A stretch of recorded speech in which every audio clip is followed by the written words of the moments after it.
Good morning all. Technically ഒരു 24 മണിക്കൂർ മുന്നേ വരെ ഫണ്ടമെൻ്റലായാലും ടെക്നിക്കായാലും ഭയങ്കര മോശം അവസ്ഥയായിരുന്നു. എല്ലാം കൊണ്ടും ഒരു നെഗറ്റീവ് സൈഡ് തന്നെയായിരുന്നു. ഒരു 24 hours കൊണ്ട് എല്ലാം ചേഞ്ചായി. ഒരു വെസ്റ്റ് ഏഷ്യൻ ക്രൈസിസ് ഒക്കെ മാറി വരുന്നുണ്ട്, എല്ലാം ഓക്കെ വരുന്നുണ്ട്.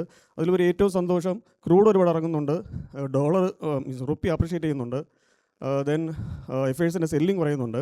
ഏറ്റവും പ്രധാനപ്പെട്ടതെന്ന് വെച്ചാൽ നിഫ്റ്റി ഒരു 20 EMAക്ക് മുകളിൽ വന്നെന്നുള്ളതാണ്. അത് ഗ്യാപ്പ് അപ്പ് അല്ലാണ്ട് ട്രേഡ് ചെയ്ത് വന്നെന്നുള്ളത് വലിയൊരു പോസിറ്റീവ് സൈഡാണ്. ഇത് ഞാൻ കഴിഞ്ഞ മാസം കാണിച്ചൊരു ചാർട്ടാണ്.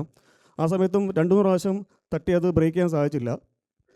ഇപ്പം മൺഡേ ഒരു കട്ട് ചെയ്ത് പോകും എന്ന് തന്നെയാണ് തോന്നുന്നത്. ഒരു വാലിഡ് ആയിട്ടുള്ള ഒരു 3-4 പോയിൻ്റ് കിട്ടിയിട്ടുണ്ട്. അപ്പോൾ അത് കട്ട് ചെയ്ത് പോകുന്നു പ്രതീക്ഷിക്കുന്നു. ഒരു സപ്പോർട്ടാണ്. സപ്പോർട്ട് ഇപ്പോൾ റീസെൻ്റ് ലോ എന്ന് വെച്ചാൽ വലിയൊരു ഗ്യാപ്പ് ഉണ്ടായിരുന്നു അവിടെ. ആ ഗ്യാപ്പ് ഫില്ല് ചെയ്തു. മാത്രമല്ല ഇത്രയും റൈസ് ആയതിൻ്റെ ഒരു 61.8 റീട്രേസ്മെൻറ്റും ഉണ്ട്. അപ്പോൾ ഈ റീസെൻ്റ് ലോ ഒരു സ്ട്രോങ് സപ്പോർട്ടാണ്. പിന്നെ 23,500 ഇപ്പോഴത്തെ ഒരു 20 EMA അത് നല്ല സ്ട്രോങ് സപ്പോർട്ടാണ്.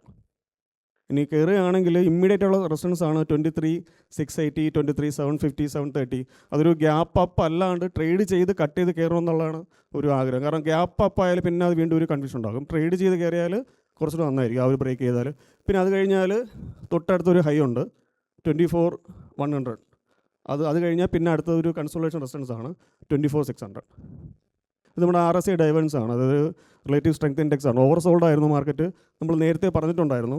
അതായത് നിഫ്റ്റി കാണിക്കുന്ന മുന്നേ തന്നെ RSI ബ്രേക്കൗട്ട് കാണിച്ചു, ഒരു റെഡ് മാർക്ക് ഇരിക്കുന്നത്. അവിടെ നിന്നാണ് മാർക്കറ്റ് ഇത്രയും കയറിയത്. ഇപ്പോൾ വീണ്ടും ഒരു ബ്രേക്കൗട്ട് കാണിച്ചിട്ടുണ്ട്, പക്ഷേ നിഫ്റ്റി ബ്രേക്കൗട്ട് ആയിട്ടില്ല. അപ്പോൾ അതുകൊണ്ട് അത് ഉറപ്പായിട്ടൊരു ബ്രേക്കൗട്ടിന് ചാൻസ് കൂടുതലാണ്. ഇത് ഈ പുട്ടും കോളും ചെയ്യുന്നവർക്ക് വേണ്ടിയിട്ട് ഞാൻ ഇന്നലെ ജസ്റ്റ് നോക്കിയപ്പോൾ ഇന്നലത്തെ ചാർട്ടാണ്. നിഫ്റ്റി ഇന്നലത്തെ ചാർട്ടെന്ന് പറയുമ്പോഴത്തേക്കും ഒരു ടെക്നിക്കൽ ഒരു ക്യൂരിയോസിറ്റി കൊണ്ട് ഞാൻ എടുത്താണ്. അത് ഇന്നലെ ഒരു ഗ്യാപ്പ് അപ്പായിരുന്നു, 250 പോയിൻ്റ് ഗ്യാപ്പ് അപ്പായിരുന്നു. ചാടി വീണ് എല്ലാവരും വന്ന് കോൾ എടുക്കും, അല്ലെങ്കിൽ ലോങ് പോകും. അപ്പോൾ എങ്ങനെ എടുക്കണം, എന്ത് ചെയ്യേണ്ട എന്നുള്ളതാണ്. ഫസ്റ്റ് ക്യാൻഡിൽ ഒരു ഫോർമേഷൻ എന്ന് പറഞ്ഞാൽ ഒരു ഷൂട്ടിംഗ് സ്റ്റാർ പാറ്റേൺ ആണ് ഫസ്റ്റ് ക്യാൻഡിൽ. അത് ഷൂട്ടിംഗ് സ്റ്റാർ പാറ്റേൺ, അതിൻ്റെ ഒരു വേർഡ്സോ കാര്യങ്ങളൊന്നും പഠിക്കണ്ട, പക്ഷേ സൂം ചെയ്യാൻ പറ്റുമോ? ഇല്ല. ഓക്കെ, ഫസ്റ്റ് അല്ല മാർക്ക് ചെയ്തിരിക്കുന്ന ക്യാൻഡിൽ എന്ന് വെച്ചാൽ അതിൻ്റെ ബോഡി ഒരു 80% സെല്ലേഴ്സ് വിഴുങ്ങിയിട്ടുണ്ട്. സെല്ലേഴ്സ് അത്രത്തോളം മുകളിലുണ്ടെന്ന് അർത്ഥം. അങ്ങനെ വരുമ്പോഴത്തേക്കും അവിടെ ഒരു R2 റെസിസ്റ്റൻസും ഉണ്ട്. ഒന്ന് മാത്രമല്ല ഡെയിലി ക്യാൻഡിൽ 20 EMAക്ക് മുകളിൽ 250 പോയിൻ്റ് വലിയൊരു ഗ്യാപ്പ് അപ്പ് വന്ന് പതിച്ചത് 20 EMAയിലാണ്. ആ ഒരു 20 EMA day candle resistance, then ഒരു ഷൂട്ടിംഗ് സ്റ്റാർ പാറ്റേൺ, 15 മിനിറ്റിൽ R2 റെസിസ്റ്റൻസ്.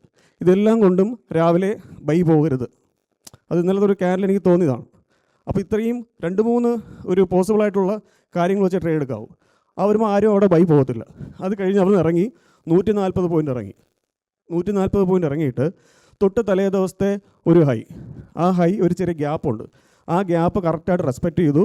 തൊട്ട് താഴെ R1 സപ്പോർട്ടുണ്ട്. അതായത് R2 നിന്ന് R1 വരെ അടിച്ചു.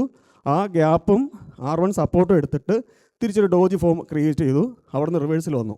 റിവേഴ്സിൽ വന്നിട്ട് നേരത്തെയുള്ള അത്രയും സെല്ലേഴ്സ് 9-15 ക്യാൻഡിലിൻ്റെ അത്രയും സെല്ലേഴ്സിനെ മറികടന്നൊരു മർബോസ് ക്യാൻഡിൽ. ഈ മർബോസ് എന്നൊക്കെ പറഞ്ഞാൽ ക്ലീൻ ട്രെൻഡ് കൊടുക്കുന്നതാണ്. ഫുൾ ബോഡിയാണ്, വിക്സ് കാണത്തില്ല, ഈ വാല് കാണത്തില്ല. ഒരു ഫുൾ മർബോസോ ക്യാൻഡിലോടെ ആ ഒരു ശക്തമായിട്ടുള്ളൊരു സെല്ലേഴ്സിൻ്റെ ഓവർ ക്ലോസ് ചെയ്തു. അപ്പോൾ എക്സാക്ട്ലി നമ്മളൊരു സാധാരണ ടെക്നിക്കൽ പഠിക്കുമ്പോഴത്തേക്കും ഒരു റേഞ്ച് ഒരു 80 to 100 ഈ റേഞ്ചിലാണ് കൺസോൾട്ടേഷൻ. 100 ബ്രേക്ക് ചെയ്താൽ ഈ 20 റേഞ്ച് അപ്പുറത്ത് കൊടുക്കും എന്നാണ് നമ്മൾ സാങ്കേതികമായി പറയുന്നത്. പക്ഷേ എപ്പോഴും സക്സസ് ആവാറില്ല. പക്ഷേ ഇന്നലെ എക്സാക്റ്റായിട്ട് അത് ഹിറ്റ് ചെയ്തു. 140 പോയിൻ്റ് ഇന്നലെ അത്രത്തോളം ഇറങ്ങിയോ 1:45 കൃത്യമായിട്ട് ബ്രേക്ക് ഉണ്ടായി.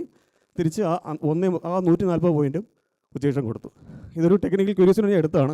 എപ്പോഴും കറക്റ്റ് ഒരു ടെക്നിക്കൽ എക്സാമ്പിളായിട്ട് പഠിക്കാനായിട്ട് ഉപയോഗിക്കാൻ പറ്റുന്ന ഒരു ഇന്നലത്തെ ക്യാൻഡിലാണ്. Okay, thank you.